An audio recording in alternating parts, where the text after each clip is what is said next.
반갑습니다. 김현옥입니다. 오늘 영상에서는 지난 영상에 이어 요셉의 이야기로 이어지는 것이 아니라 잠시 요셉의 네 번째 형인 유다의 이야기를 나누려고 합니다. 그 이유는 성경은 연대기 순으로 기록이 되어 있고 그 연대기 순 안에 다양한 성경 인물들이 나타납니다.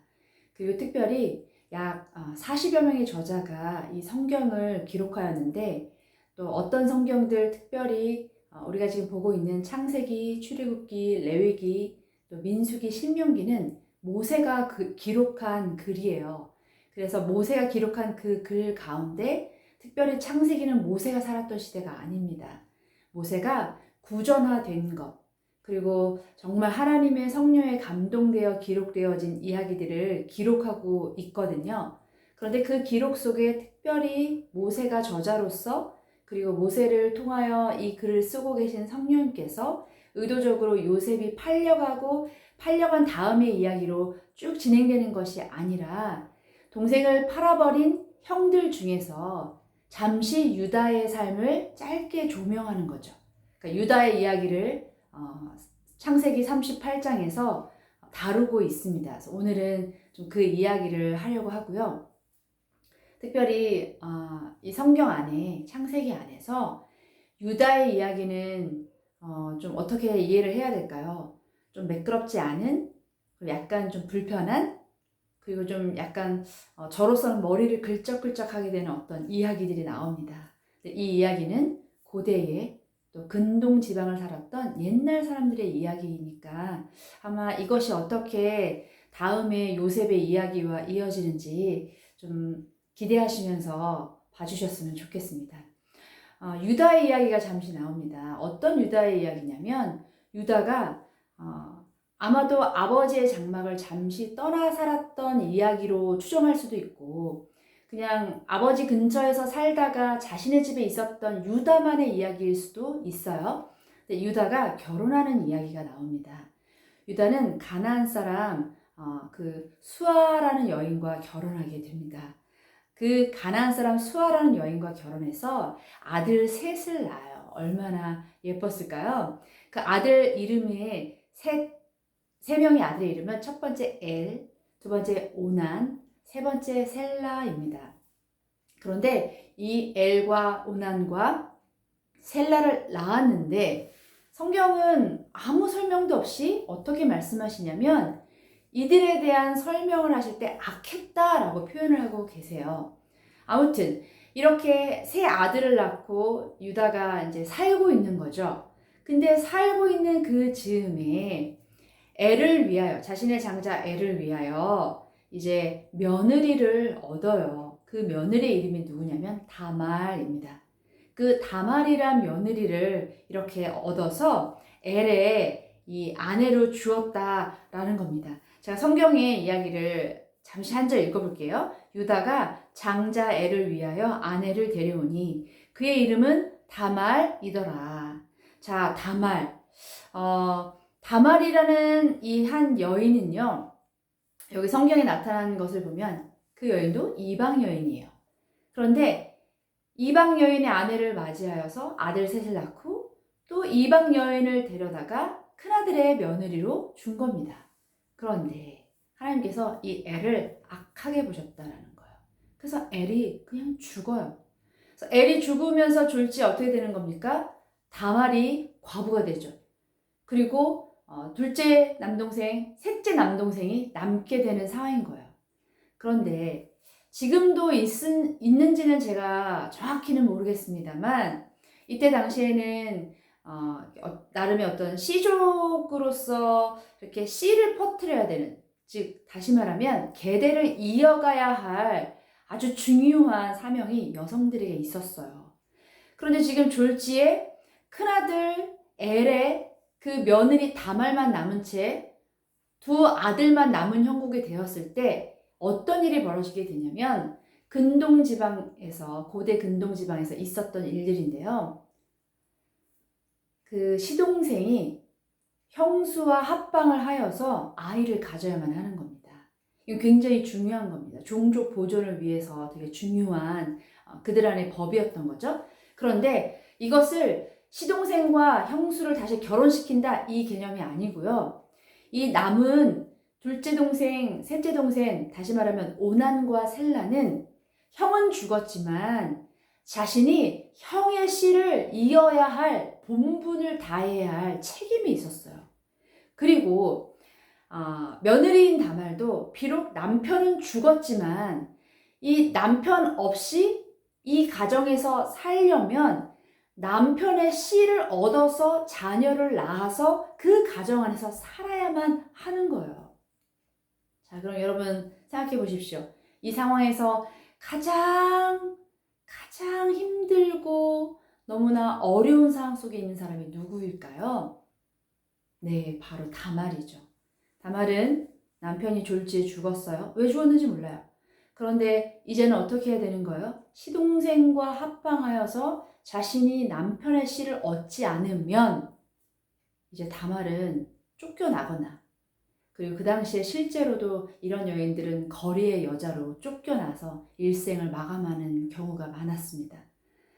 아주 불합리하고 지금으로서 상상도 할 수 없는 정말 여성이라는 신분 자체가 존재하지 않았던 시대에 여성이 생명을 보존하기 위하여 살아야만 했던 정말 엄청난 생존의 이야기입니다.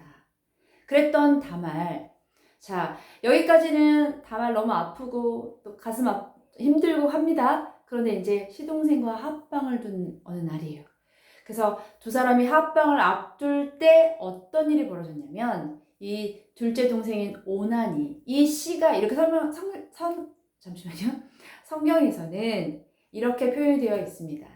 이 씨가 자기 것이 되지 않을 줄 알고 밖에다 설정하였다 이런 표현이 되어 있습니다. 야한 표현 아니고요. 인간의 어떤 생존을 이어가기 위한 본능적인 이야기를 하고 있는데 어떤 일이냐면 이제 형수와 하룻밤을 보내고 합방을 하여서 이제 형수에게 자신의 씨를 주어야 하는 때에 그 씨가 자기 것이 되지 않을 줄 알고 바깥으로 설정하였다라는 의미입니다. 그런데 어떻게 되었는지 아세요? 하나님이 그 오난을 또 악하게 보시고 오난이 그냥 죽어요. 자, 이쯤 되면 이제 유다가 마음이 불안한 거죠. 왜냐면 셀라라는 막내 동생은 아직 어렸고 그 어린 아들에게 또다시 형수와 결혼하여서 씨를 내어라 라고 하기가 어려운 이유는 무엇이냐면 어떻게 표현하면 좋을까요? 두려운 겁니다. 두려운데 실제로 셀라가 나이가 어렸던 이유도 있고요. 그래서 어떻게 이 일을 처리하냐면 다말에게 잠시 너의 친정에 가 있어라. 그리고 셀라가 클 때까지 기다려라. 내가 셀라가 크면 너를 부르겠다. 이렇게 된 겁니다.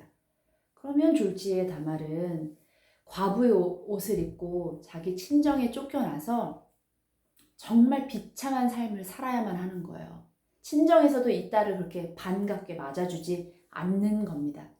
만약에 시아버지가 다말을 잊어버리잖아요. 그러면 다말은 일생 그 과부의 변복을 받지 못한 채 그냥 그렇게 비참한 여인의 삶을 살다가 죽는 겁니다. 자, 이 상황까지 나눴고요. 근데 여기서 중요한 건 유다는 의도적으로 자기 아들이 죽을까봐 셋째 아들을 보호하고자 실은 며느리를 내어 쫓은 것으로 볼 수도 있습니다. 아주 시간이 많이 흘렀습니다. 성경에서는 몇 년이 흘렀다라고 되어 있지는 않지만 적어도 몇 년은 흐른 시간으로 보일 때 아마 유다는 자신의 며느리의 존재를 잊었던 것으로 보여요. 아주 그냥 양이 엄청나게 풍요로워진 겁니다. 그래서 이제 양떼 털을 깎는 시기였는지 잔치의 날이었는지 정확히는 알 수는 없지만 자신의 친구와 함께 이 다말이 살고 있는 지역을 가게 되는 거예요. 근데 거기에 다말이 있다라는 걸 인지하지 못했다라는 것은 이후 상황에서 펼쳐집니다. 어떤 일이 있었냐면 유다가 막 흥청망청 기분이 좋아서 이렇게 갔는데 그것을 누가 보았냐면 다른 사람이 보고 다말 너의 시아버지가 여기 오셨어? 이렇게 된 거예요. 근데 정말 그 소식을 듣고 혹시라도 다말은 시아버지가 자기를 데리러 온 것일까 하여서 이 과부의 변복을 벗고요. 변장을 하고 시아버지를 보러 갔는데, 자, 거나하게 취한 유다, 다말이 거리의 여자인 줄 알았던 거예요. 그러면서 내가 너에게 들어가겠다. 내가 너와 하룻밤 하고 싶다. 하룻밤 함께 있고 싶다. 이런 표현이죠. 내가 너에게 들어가겠다. 라고 이렇게 며느리에게 청을 한 겁니다. 며느리인 줄 모르고요. 근데 이 상황 속에서 이 다말이 아버님, 저 다말이에요. 이렇게 하지 않아요. 뭐라고 말을 하냐면 나에게 어떤 것을 대가로 주겠냐. 아, 내가 이제 그 양떼에 새끼를 낳으려고 왔는데 내가 새끼를 너에게 주겠다. 이렇게 된 겁니다. 그러면 그것을 받을 때까지 나에게 무엇을 약조물로 줄 거냐라고 할 때 유다가 갖고 다니는 지팡이와 이 끈이 있는데 그것을 이 다말에게 주었어요. 그리고서는 며느리와 하룻밤을 보낸 거죠. 저는 늘 다말의 이야기를 할 때 마음이 좀 아픕니다. 여성으로서의 비참한 삶, 정말 남성에 의하여 좌우되는 그 삶을 통하여 내가 죽을지 살지 모르는 그 두려움의 삶. 그런데 이런 상황 속에 이제 시아버지까지 맞아들여야 되는 이 다말의 상황 생각해 보면 좋겠습니다. 자, 이런 상황 속에 어떤 일이 벌어졌는지 아세요? 글쎄, 다말이 유다의 아이를 갖게 됩니다.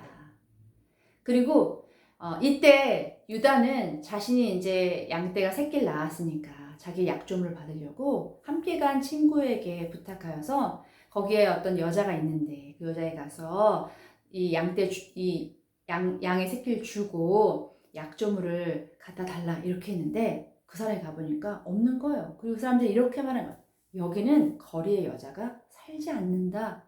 그러니까 너무 놀라운 일이 벌어진 거죠. 그리고 그 사람이 그 얘기를 유다에게 했더니 유다가 내가 부끄러운 일을 당하겠구나.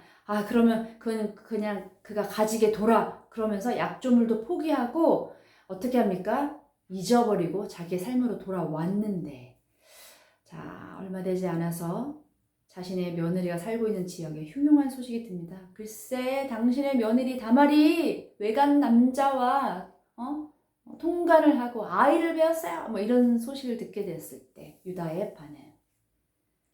끌어내어 불에 태우라.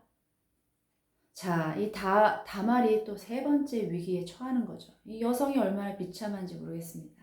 자, 그런데 이 상황 속에 다말이 끌려나가면서 이 약조물에 담보물을 준 이를 통하여 내가 아이를 가졌다. 그것이 그에게 보여주어라. 이렇게 해서 시아버지에 갖고 왔는데, 자, 이게 뭐예요?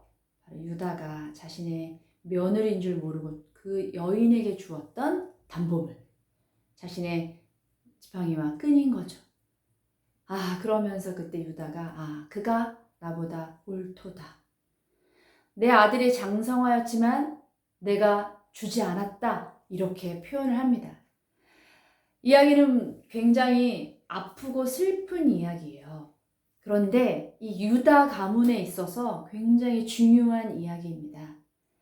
유다는 가나안 사람 수아라는 여인을 얻어서 아들 셋을 낳았지만 하나님은 어찌된 이유인지 그걸 악하게 보셨어요. 그리고 심지어 이 다말이라는 여인을 통하여서 계속하여 씨를 내려고 했던 이 유다의 모든 노력도 헛수고가 되는 것이죠. 또 하나님께서 오난을 죽였던 두 번째 아들인데 오난을 죽였던 가장 큰 이유는 무엇이냐면 그가 실은 형수와 충분한 하룻밤을 보냈고 마지막 의무를 다하지 않은 그것 때문에 하나님을 죽이시는 거거든요. 그런데 이런 상황 속에 유다는 이 며느리를 잊었잖아요.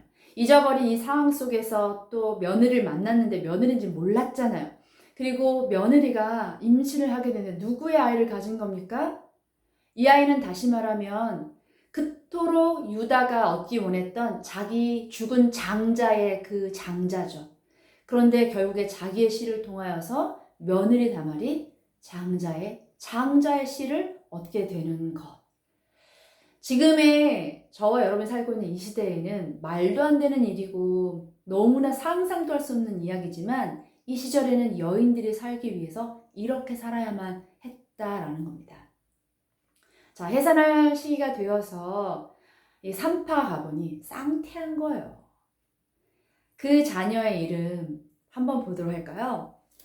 자, 첫 번째 아이 베레스, 그리고 두 번째 아이 세라.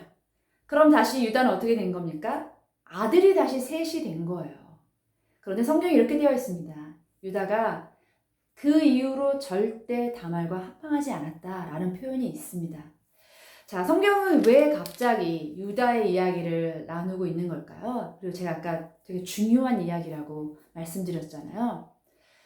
저의 해석은 이렇습니다. 유다는 막내 동생 요셉을 파는 것에 주동했던 사람이에요. 그리고 동생을 팔아버린 이후에 제가 지난 영상에서 잠시 언급했지만 이 형들의 삶도 그렇게 녹록하지 않았어요. 그렇게 평온하게 살지 못했어요. 왕자처럼 살았던 요셉이 사라지면 자신들이 정말 아들이 되어 아버지께 사랑받을 줄 알았는데 야곱이 처한 자신의 아들 요셉이 죽었다라는 그 슬픔은 이 노인이었던 야곱을 정말 죽을 뻔한 위기까지 갔을 때 아마도 이 형제들이 굉장히 뉘우치거나 반성했거나 잘못했다는 걸 깨닫지 않았을까요? 근데 그 중에 특별히 성경은 다른 그 위에 10명 전체가 아니라 유다의 이야기를 통하여서 유다의 삶이 동생을 팔아버리고 돌아온 자신의 일상의 삶이 그렇게 녹록하지도 않고 평온하지도 않다라는 걸 보여주고 있어요. 그런데 그럼에도 불구하고 유다도 하나님께서 약속하신 가문의 약속의 자녀거든요. 그런데 그 유다의 잘못되고 왜곡되고 때때로는 막 불같은 그 사람의 삶을 자신의 자녀의 문제, 그리고 자신이 정말 그토록 얻기 원했던 장자의 씨였던 며느리를 통하여 얻기 원했던 그 손자의 이런 여러 가지 일들을 통하여서 유다가 조금 꺾이고 좀 겸손하여지고 좀 하나님 앞에 조금씩 좀 변화되어 가고 있는 아주 어떤 모습. 또한 예수 그리스도가 유다의 가문에서 나오잖아요. 근데 굉장히 중요한 한 여인이 다말이란 여인을 통해서 이렇게 딱 보여지는 것이죠. 이런 과정을 통하여서 제가 오늘 여러분들과 이 영상의 이야기를 나누는데요. 남편이 죽고 시동생과 합방을 하여 자녀를 얻어야 되는 이 다말의 삶, 굉장히 고통스럽고 비극적이죠. 그런데 이제 그것도 모자라서 쫓겨난 그 다말의 삶, 너무나 마음이 아프죠. 그리고 자신을 잊어버린 그 시댁, 특별히 유다를 통하여서 결국엔 자신이 시아버지와 함께하여서 씨를 얻고 아마 유다가 그 다음엔 며느리로서 아마 돌봤을 터인데 이렇게 이 유다의 가정이 망가진 것 같은데 하나님이 악하게 여기셨던 이런 자식들 죽고 그런데 다시 하나님께서 약속의 자녀 이 베레스와 세라를 주시는 이런 과정들 볼 때 다말이 겪어야 됐던 이 심리적인 고통과 아픔은 이루 말할 수 없을 것이라는 생각을 해봅니다. 그러나 다말은 살았어요. 다말은 아주 비극적이지만 이 과정을 통하여 그 시대 여성이 살 수 없었던 그 시절에 살게 되었고요. 유다는 하나님이 악하게 여겼던 무엇인지 몰랐지만 악하게 여겼던 그 삶 가운데 이 다말을 통하여서 회복된 삶으로 가고 있는 겁니다. 오늘 영상 이렇게 나눴는데요. 저와 여러분의 삶에도 좀 왜곡되고 또 때로는 정말 비극적인 일일 수 있습니다만 우리가 하나님 앞에 우리의 삶에 나타난 어떤 일들에 우리가 다 이해할 수 없는 어떤 일들에 대하여 하나님 저 잘 알고 싶어요. 깨닫게 해주세요. 이렇게 좀 하나님 앞에 나아가는 시간 있었으면 좋겠고요. 그리고 이 요셉의 이야기를 하기 전에 이 유다의 정말 망가진 것 같은 이런 삶에 대한 잠시 이 조명을 통하여서 그러면 이제 요셉은 어떤 삶을 살게 될 것인가 좀 생각하면서 기대해 주셨으면 좋겠습니다. 오늘 영상 굉장히 어렵지만 곰곰이 생각해보면 옛날 사람들의 이야기라 그럴 수도 있겠다라고 우리가 조금 납득은 할 수 있지 않을까 싶습니다. 이것이 되게 여러분들에게 재밌는 이야기였기를 바라고요. 오늘 영상 들어주셔서 감사합니다.